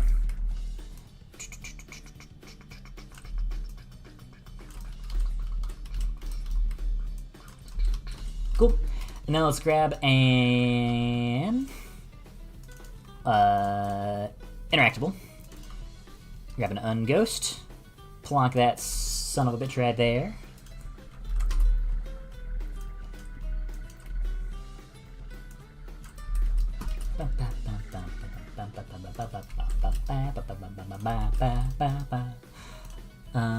There we go. So that way, when we leave this building, it should transition over properly. So you go in here, you go boom, boom. Then, yeah, there we go. Looks good. Basically happens what keeps the game alive. It can. It can help you a lot. Well, I mean, I say you in the general sense. Obviously, I don't know what motivates you or what doesn't. But in my instance, having expectations placed upon me is really good for making sure that I actually will continue to do the work. But again, you know, that is the kind of thing that would differ from person to person. Okay, so let's move on to this building now. Because this definitely needs some work. I'm thinking that we move this guy probably back here. Because what I want to have happen is that the first time you enter this building, this will happen, so you have to deal with Steve Supernova. And then, so that basically what I want to do is ensure that the first time a player does this, they won't have enough time to react and then kill the ghost. I mean, who knows if I don't even know if they'll realize that they can kill that ghost. But yeah, by doing that, it'll basically ensure that they get the proper learning experience and encounter it that intended way. So that way they get that experience and they get to see the mechanic in all of its glory. Which I think should help teach the mechanic a lot more effectively. Morning, welcome, Anster R. I want a custom level where the platforms are 1 pixel wide. I wonder if I could even land on something that's 1 pixel wide. I don't think I could. Like if I set something to like 1 wide, and I just extend it out. Okay, this is a bad idea. I'm gonna undo that. Yeah, look at that. Look at that. Look at that tiny little. Look at that tiny friggin' little pixel down there. Yeah, I don't even know if that's traversable or not.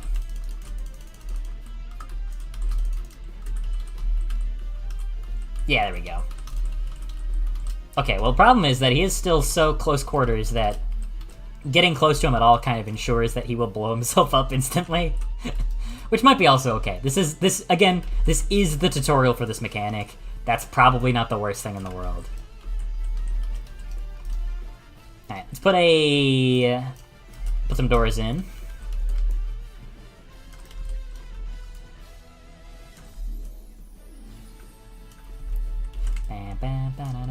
Get a lot of Kid Icarus music in here, huh? There's clearly more than 1 pixel. Well, that's as small as it gets. You gotta work with me here. Hey, you know what? If I do this, then it basically looks like 1 pixel. So, you know, we could have this instead. If this is what you want, if this is what you would prefer, we could do this. Yeah, this looks so bad. Although, you know, this kind of does fit the aesthetic with the freaking Game Boy camera. This is matching. There we go.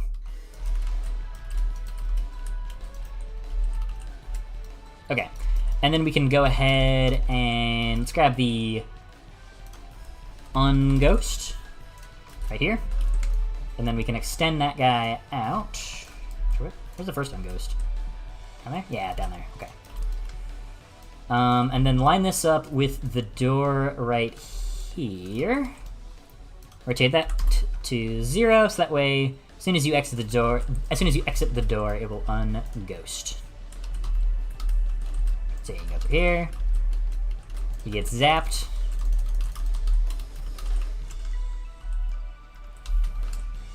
Maybe a skip right up top. That'd be kind of cool. Or also some reason to actually use the slope. I think I might need to rework the slalom flag so that you actually have a good reason to interact with the slopes, because right now it still does feel like the best option is just to jump past them. And also need to set up some chairlifts so you can get back up to the top of the level. And I might also add in some areas where the stage is like broken apart. Shit. Damn, you're fast. Come on. Ow! Tricky. Yeah, I feel like the difficulty on this part might be a little high. Maybe if I put some obstacles and stuff in to block them, then that'll help a little.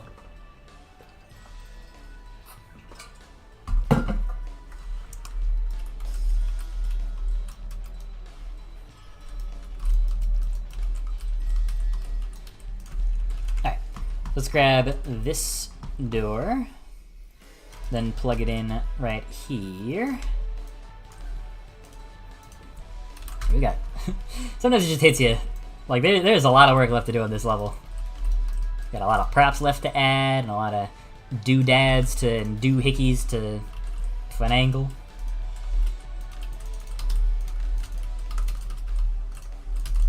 Okay, nice whiffs. Nice whiffs. Dude, I can't hit a shot for my life. I'm whiffing.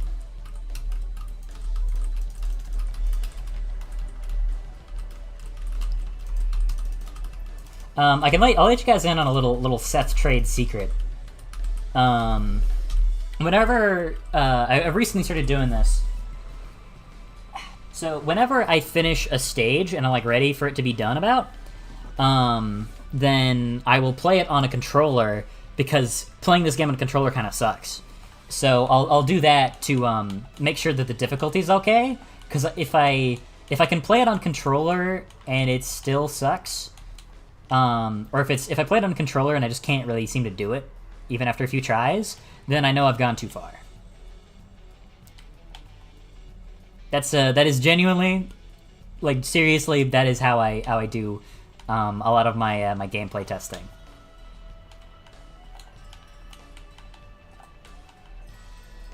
And man, this game on controller is just so awkward. I only ever use the pistol shotgun combo on controller because I just cannot get used to it. Which is kind of funny because that's how people who played the demo and couldn't get used to the controls also said, is that they just stuck to like 2-3 weapons. And I get that, but the other weapons have utility. I don't really feel like punishing players for using weapons that are good. I would just rather make sure every weapon has utility, so that way like good fast times are gonna require using everything. That's rather what I would do.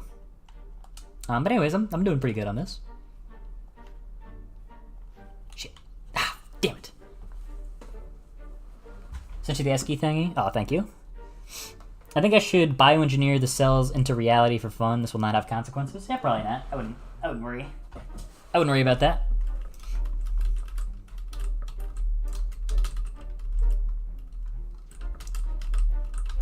Oh, Aura, would you have any idea why a controller just starts drifting exclusively in Unreal Engine?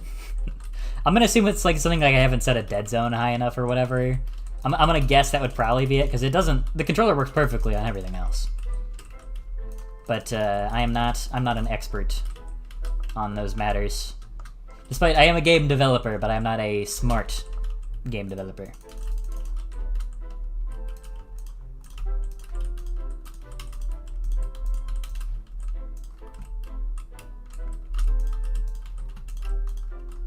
Cool. Slick. Is a group of Gunthers called a tissue? What's the joke there? That might have sounded that sounded a little ruder than I meant. I'm genuinely curious. I don't know what you're getting at. All right, one change I'm gonna make real quick. Frankenstein was an entirely fictional story, and hubris is a stupid word. True, hubris? I ain't got no hube. Alright, I'm gonna add a section here with a hole's been punched in the wall.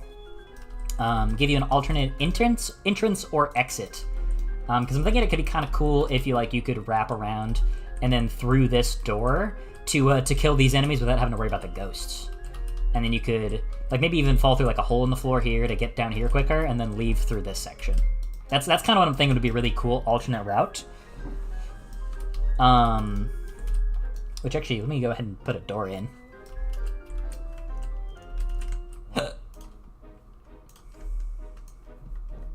Oop, that's wrong. Wrong thing.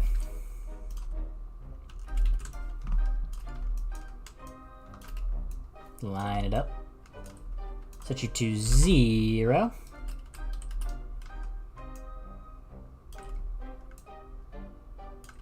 I'm a game developer, not a smart game developer. I did say that's true. Like multiple cells build a tissue. Oh, I'm dumb. I'm stupid. No, yeah, no, I am. See, like I said, I am stupid. I guess that'd be a group of cells rather than a group of specifically Gunthers. A group of Gunthers is called a, I don't know, war crime. Is that funny? I don't think that was. I'm gonna have a little platform, a little ledge there you can land on.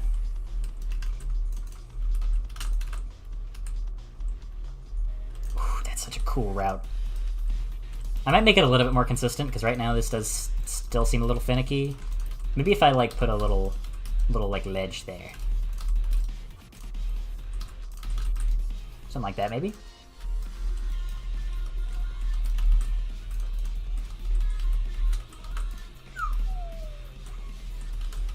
Yeah, okay, so that's actually really cool, because now you can get in without triggering the ghosts. That's a fun alternate route you could take.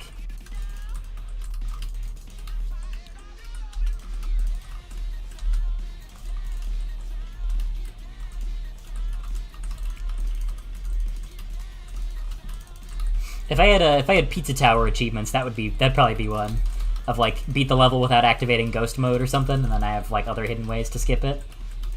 But I don't think I really want to do that. I wouldn't mind having a couple. Maybe I could do some specific niche things like that here and there. But I don't really want to do the Pizza Tower thing of having 3 achievements for whatever. Fit in war crimes, so yeah. I guess people are down with the war crimes thing. Thanks for stopping in, Crystal Sword. Appreciate you for being here.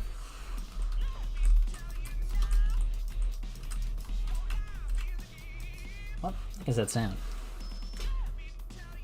Yeah. Got the AC units right outside my door, and they are outside my window, and they are loud as heck.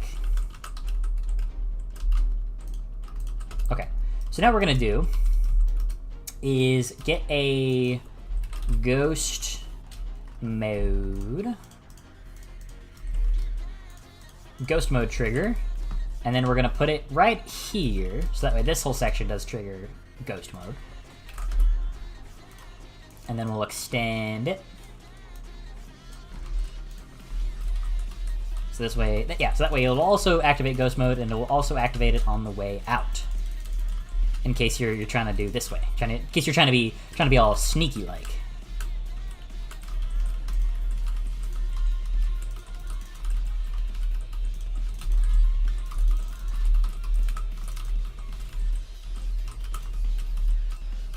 Oh, I keep trying to leave the level as if I've killed everything, but I clearly have not. As number 1.2 fan, I think a group of Gunthers should be called a goink. To be called in America. Well, they have finger guns. If there was America, they'd have to have real guns and, I don't know, burgers. Ah, shit, I didn't stop him in time.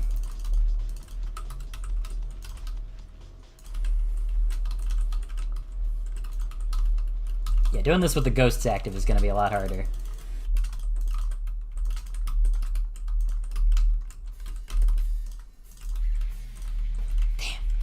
Maybe I think I do like the idea that I had tossed around of like if you shoot the bomb in his mouth, then it'll like instantly deactivate him for a few seconds. I like that idea. The more I toy around with it, I think it would be interesting because for the ghosts, the idea is that they're these pretty dangerous like unkillable threats, and I think they would benefit more from having a little bit more interesting. Wait, hold on.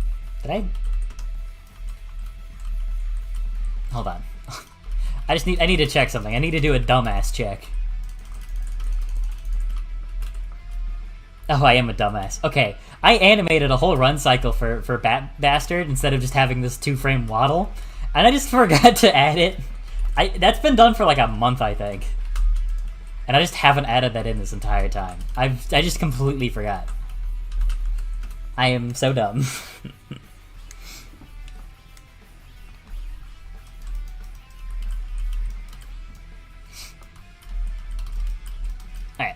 I think what I want to do now is... I don't think I want to texture. I was thinking about texturing, but I think we might want to save that for a little bit later. Well, I guess we could add... We could add some props and stuff for the tables and whatnot in the dining room and try those. Yeah, let's try that. A goink of Gunthers goes hard, and if you disagree, I'll leave a puddle of water under your bed. How would you manage that? I like the 2-frame model though, sometimes less is more. I don't know if I necessarily agree in this case. I think having an actual like animation that has like some bounce and something to it will work better. Like I think it just kind of looking shady can be funny, but if it's more like animated and dynamic and it gives more personality to him too, I think I don't know. I wanna argue in favor of doing more work. Okay. Yeah, let's try making some props. Let's go to props, slalom, get a new blueprint to make it an actor, and you are BP. The room Gunther's called the firing squad. BP. Am I in caps lock? BP. I was in caps lock. BP table. Dining table. And let's put it in here so we can judge its scale. And this should be very, very simple to do. We can just add a cube. Extend that out.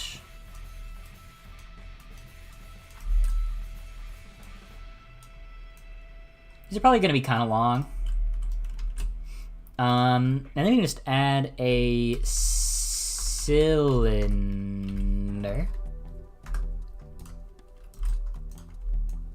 Yeah. How big is this? Is this correct? That could probably be bigger. It's kind of small.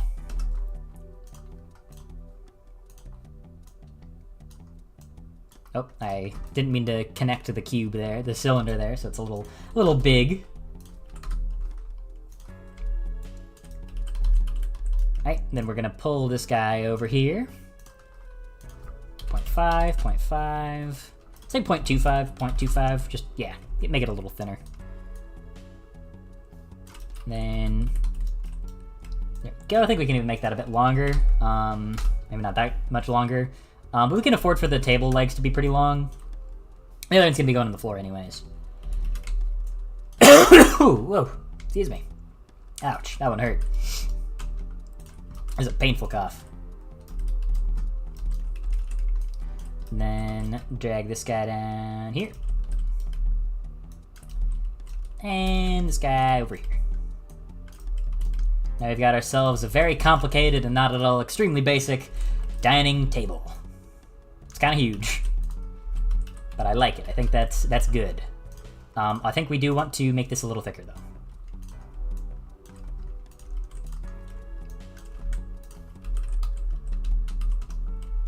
Pull it down a little. Yeah, we can have like a little cherry sit in. Cool. I think we can put the brain buster up on one of these. Maybe even put the cuboid on one too.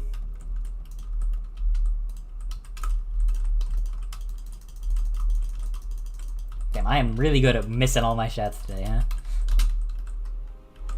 You don't deflect bullets, do you? No. This does though, as it should.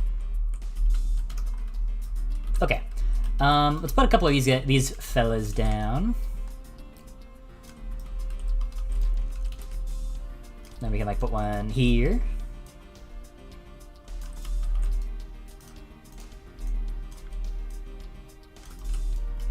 Something like that. Yeah. Then we can do, you know what? Let's get rid of that one. We can do another set of 2 right here. Then we'll pull you up on top of this one.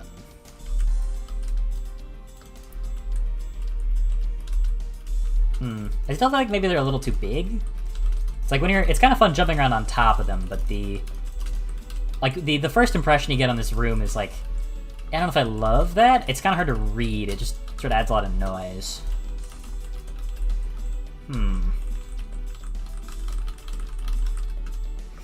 This game has returned to the Shadow Realm. Oh, why is it so dark, actually? You're right. Putting the brain buster in the table implies the other cells were eating it before you arrived. He's just hanging out there. Oh wait, no, we're back. We're back to light mode. I can do this. If we want to be really spooky, I can do that. And then now we're evil mode. I think we'll turn that back to where it was. Something like that, yeah.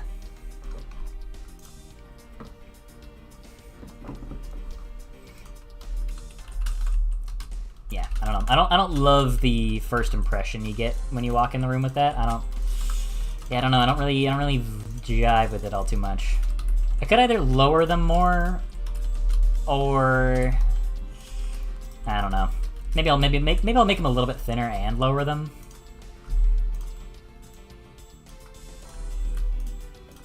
Try just thinner. Yeah, it still looks okay.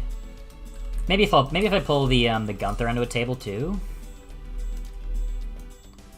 So if I pull, let's try this. Let's do table here, then like table here, something like that, maybe. Actually, you know what? We can just do another table right here instead, and then grab our green fella and put him up there, and then probably pull him up a little bit too.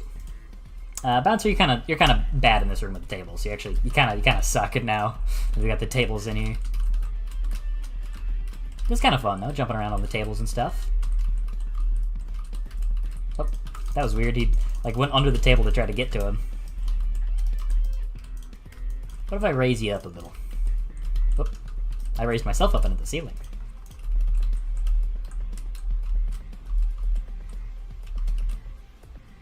Do your job. Why does he not work when he's floating? I thought I turned your gravity off, mister. Yeah, I'm really good at missing all my shots today.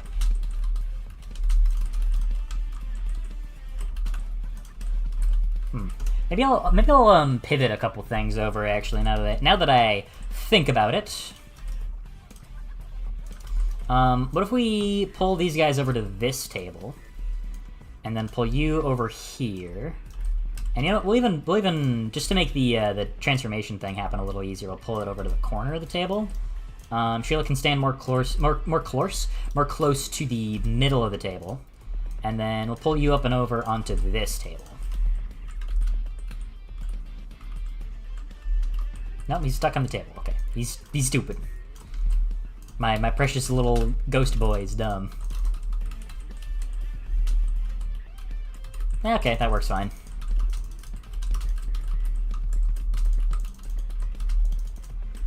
Oh, I didn't realize I even set one of these. I was wondering what that floating thing was.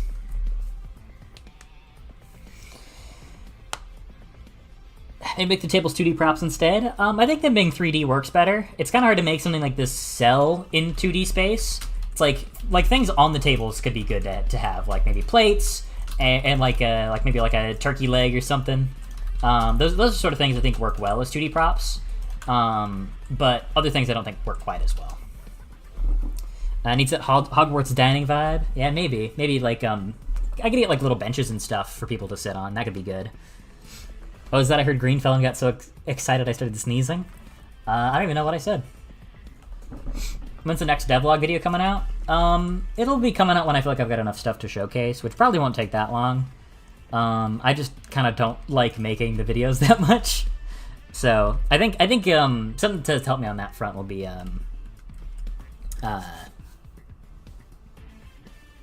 what was I thinking? Oops. But I think with a lot of the videos, I kind of make them very dryly. Like they're just kind of straightforwards and sort of to the point and focused, which I think works fine enough for a devlog. I think that's okay. But they kind of aren't super fun to make because it's a pretty like dry, sort of straight breakdown of what the game is a lot of the times. So I think either like being more free flowing with it and just kind of having fun making the videos, being more willing to do stupid bits and stuff, and that sort of thing I think would probably make me want to make more videos. But probably soon-ish. I've got a decent amount of content to show, so probably not that far away. I just need to not be lazy and actually do it, which is the real challenge.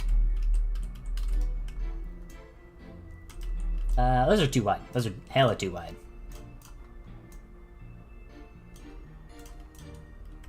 And I think we can even get rid of some of these. Just have them sitting on these. Something like that. Think that works? Yeah. Need more speedrunning competitions? That'd be fun. I mentioned this earlier, but I'm planning on releasing a new demo probably in February for Steam Next Fest, and that'll have revisions to a good chunk of World 1. Don't worry, like I said, Big Windmill's not changing much.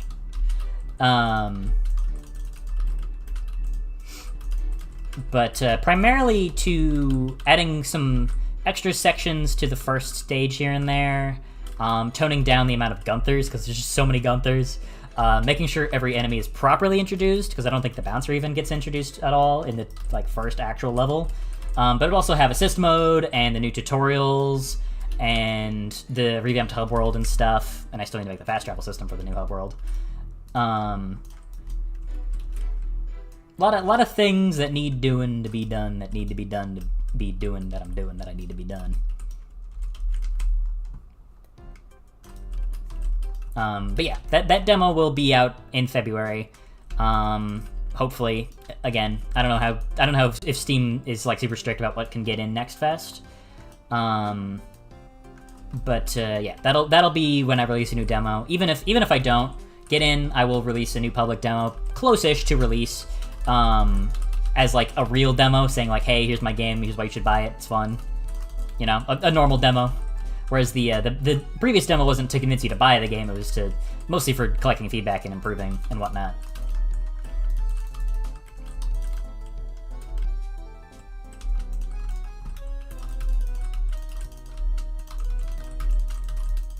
Sorry, I got locked in.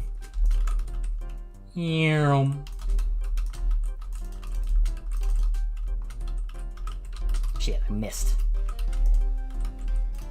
No, I whiffed again.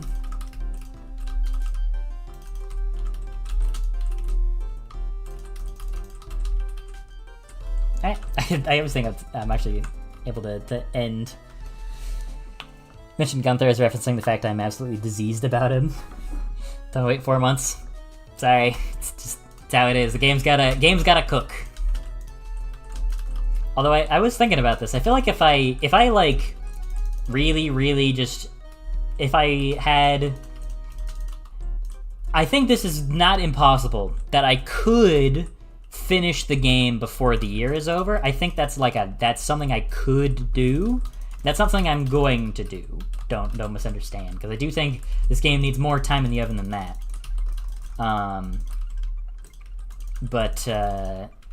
Yeah, I mean, content is coming along pretty well, but it also just needs time to be polished and stuff too. Okay, anyways, I think this is a lot better. I might put it in like a column in the middle.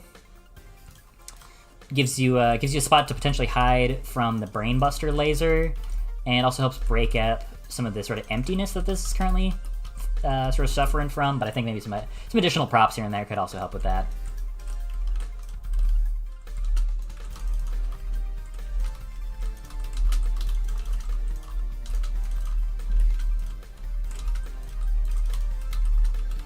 Yeah, I think that works. I think that works pretty good.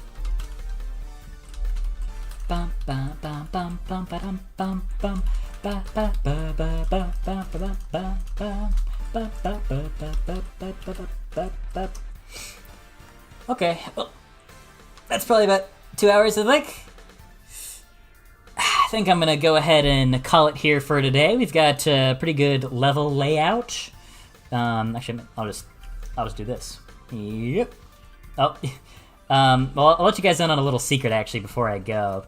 I had the word POG hidden over the screen as an overlay. It was just it was subtle. I'm sure some people probably noticed. Anyways, so yeah, we've got a good level layout in place. I'm thinking what we're gonna do next time is probably to refine this level, keep working on some of the graphics and stuff. Yeah, that's kind of the main stuff I'm thinking. Also need to do some bug fixing and polishing, because like I said, I'm going to try to get a new build out by the end of next week for patrons. So, yeah. That's the gist. Yeah.